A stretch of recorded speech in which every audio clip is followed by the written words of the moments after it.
Welcome to the download. We are so excited to have Dr. Dean McLeod with us. So I'm going to turn it over to Dr. McLeod to tell us exactly what he does and what his role is with the St. Louis Dental Center. Good afternoon, Tabitha, and thank you so much for having me on the download. It's a pleasure to be here. I serve as Dean of ATSU University, Missouri School of Dentistry and Oral Health. I'm based here in St. Louis. ATSU University, Missouri School of Dentistry and Oral Health has two facilities, one in Kirksville, where we have the D1 and D2 students taking their educational curriculum in that area. And then here in St. Louis, we have year 3 and year 4 students in the St. Louis area conducting patient care. So the St. Louis Dental Center is actually a partnership between Affinia Healthcare, a community health center, and Missouri School of Dentistry and Oral Health, a dental school. So this is unique because this is the only such program in the United States.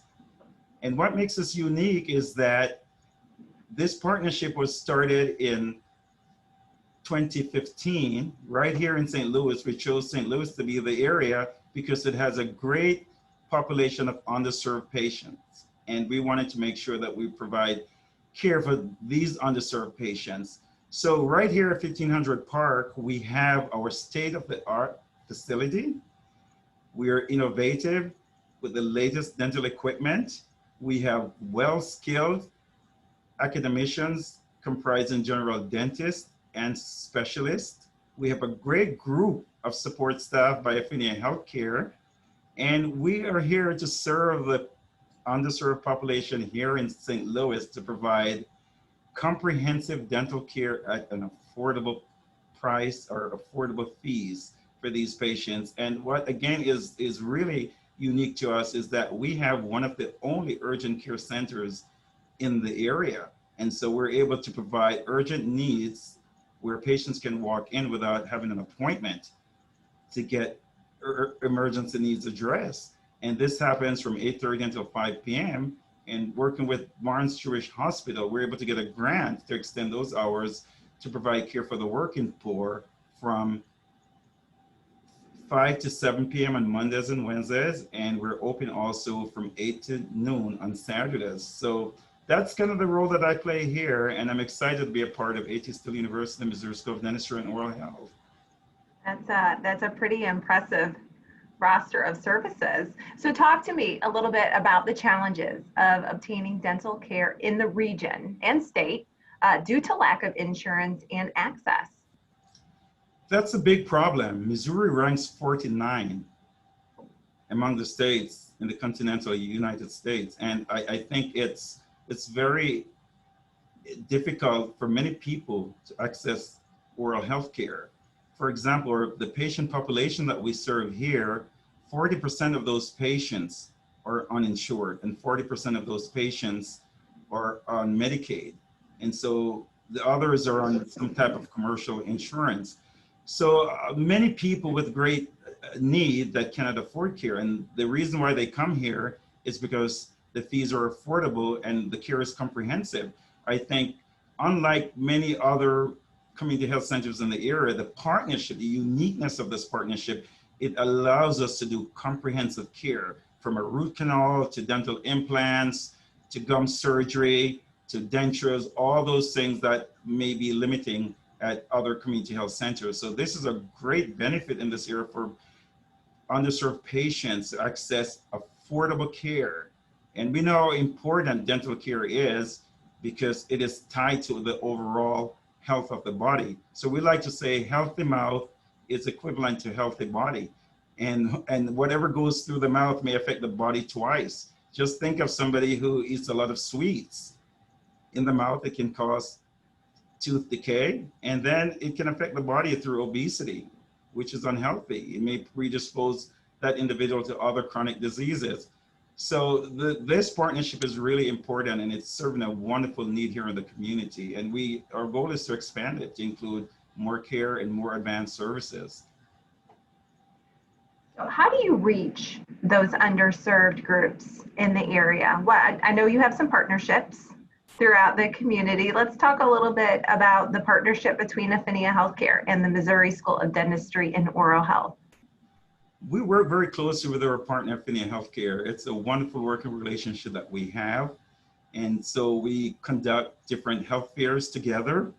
We work together to address the needs of the dental needs in the area. We collaborate also when it comes to health screening. We work together to make sure that we address the needs of the people here in the region, as well as we conduct many different community service projects and programs, and we get the word out. For example, here at Missouri School of Dentistry and Oral Health, we have what we call dentistry in the community. So dentistry in the community is where our third-year students go out and do screenings at different schools in the area, from K through 12, homeless shelters. We attend health fairs. We engage in any service that's available, and whenever we're called upon to assist in any screening programs, we're there. From MOMOM, which is Missouri Mission of Mercy, to any other preventive program in the community, where there are. Our goal is really to help spread oral health literacy and to educate people of how important dental treatment is and how it can affect their overall health. So we're working really hard to make sure that people know that we're here in this area and that we provide an excellent service that they can benefit from. And so we do this not alone, but with our partner, Affinia Healthcare. Love that. How are you doing through COVID? Are you staying open? Are you continuing to serve? Are you more active now during COVID than you were post COVID? Let's talk about how you're operating through the pandemic. Well, COVID has created a challenge for all of us here in the United States, and of course we're no different.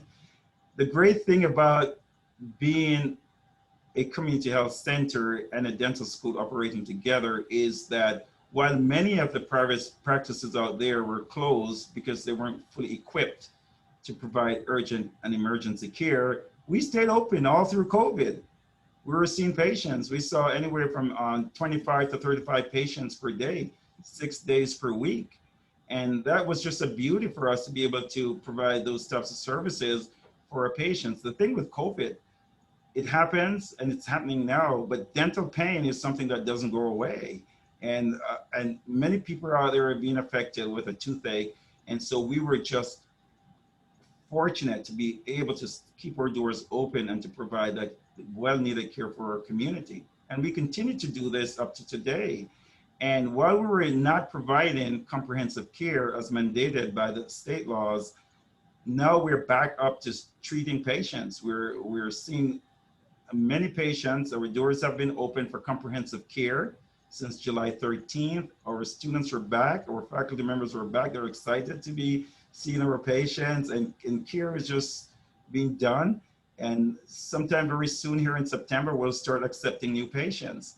So we are back up and running. I think like any other health institution, there is a difficulty of acquiring adequate PPE, and not only acquiring that, but the cost of PPE really has escalated, sometimes up to 1,000%. And so the high cost, of course, has created a challenge for all healthcare institutions, and we're also included. So that's a challenge for us. But the great thing is we have great staff and faculty members and students. We're able to make accommodations for some of our faculty members and staff to work from home, and we're still able to do that. But when we opened up our doors, we made sure that everything was safe. All the safety precautions were in place.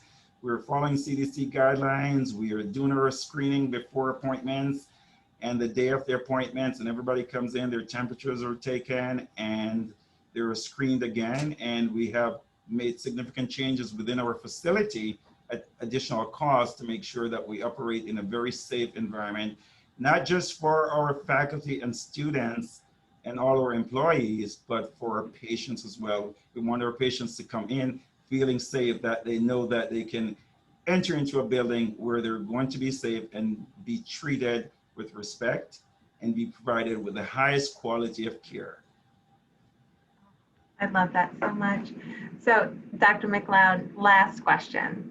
What can the St. Louis region do to help the St. Louis Dental Center right now? I know you said 40% of your patients are uninsured. Is there a call to action that you have that we can put out? What can St. Louis do? Absolutely. We have several different things that we're working on. We have the veterans program, which we call Dentures for Veterans. And to date, we have treated 200 patients. Free dentures were made for these patients that have really, these types of treatments have changed their lives. They feel more confident. Some of them have experienced better health because now they're able to chew the right foods. And so this is a great service. This is our community service project. And we have 150 other individuals in progress to receive dentures. But it's difficult to sustain this program because we need financial support, and it's done at no cost to the veterans. So that's one thing that we have going. We also have patients that enter into the building seeking treatment, but because we're partnered with a federally qualified health center, we have to charge a fee. And so sometimes it's very difficult to turn these patients away. So we're always looking for funds to support the needs of these patients who cannot pay for treatment. It really does break our heart to turn patients away. So we look for funds in that area. We also have the unfinished third floor, which we will be expanding into. So that creates an opportunity for naming rights. We're also looking at instituting more advanced programs to help be able to provide more advanced care for our patients that we treat. And so those are some things that we're looking at. We want to expand our footprint here in the St. Louis region. We want to make a big difference here. We're really here to stay for the long term, and we want individuals to know that we're part of this community. We're here to provide the services that they need, to help in any way that we can, to partner with other institutions. And currently we have partnership with St. Louis University, St. Louis University Center for Advanced Dental Education, Barnes Jewish Hospitals, and we want that list to grow. We want to partner with institutions with similar mission so we can serve the underserved population in this region much better. And that's really our goal. But of course, the need for PPE as well as the cost escalate is also a concern to us because we want to make sure that there is no interruption in service. And so due to a shortage of PPE or due to high cost. But we're excited to be back up and running and to provide the care and to see our patients and to make sure that we're providing the service that we really want to do for this region. And at the same time, to make sure that our students progress through their education, educational training. So we're really glad. So you are doing great things. Thank you. Thank you for being on the download.